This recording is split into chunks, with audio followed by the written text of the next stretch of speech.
With a bubbly baby girl, supportive husband, and infectious personality, you'd never guess Erin Merryn has endured tragic, unimaginable acts.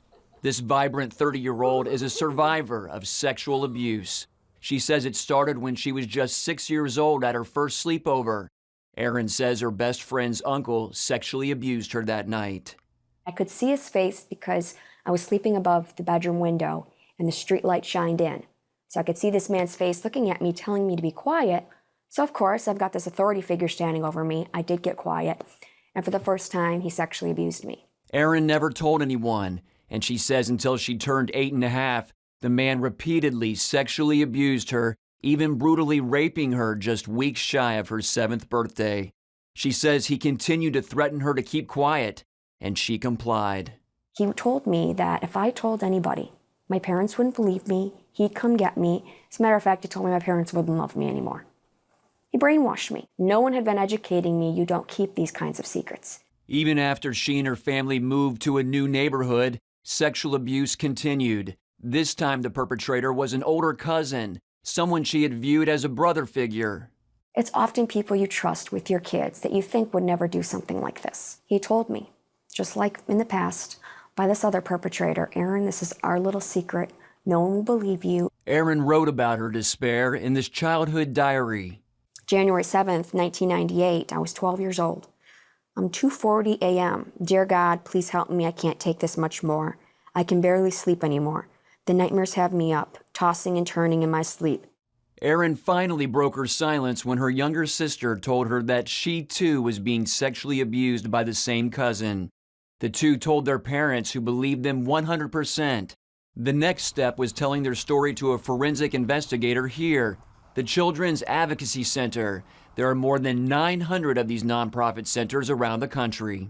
It's extremely important that centers like this exist, that kids have a safe place to come to talk, that families get the support they need to heal from these traumas that they've experienced. The room where Erin found her voice has a two-way mirror.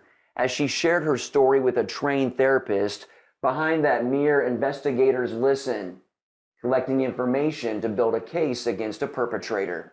And I walked out of this center, like I said, feeling this burden just lifted from my shoulders and knowing I had the support that for the longest time that I felt so alone that nobody understood.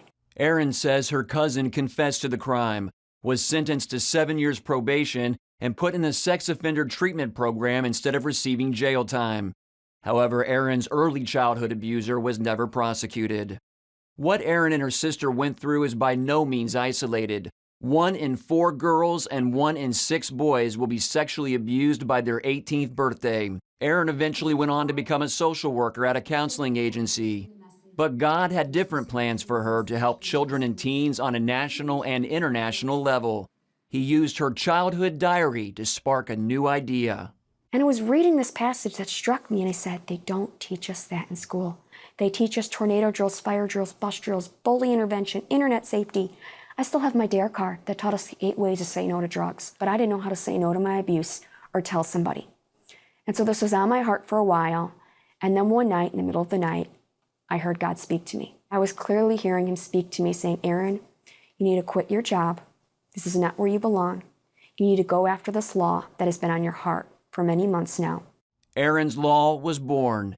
The law requires age-appropriate personal body safety and sexual abuse prevention curriculum for pre-kindergarten through 12th grade students in public schools. It educates kids on safe touch, unsafe touch, safe secrets, unsafe secrets, how to get away and tell.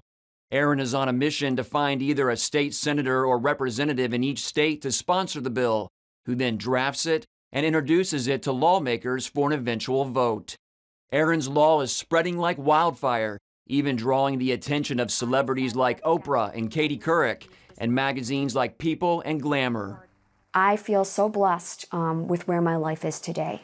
Yes, what happened was tragic, but I have reached this triumph of, putting a face and voice on this, and I couldn't have done it without, the Lord guiding me. And that's why, I have so much confidence. I have so much confidence that I will get this passed in every state because the Lord is right there with me. It's a legacy she'll leave for her baby girl and millions of other children. who because of a law will be protected from the grip of sexual abuse. Mark Martin, CBN News, Cook County, Illinois.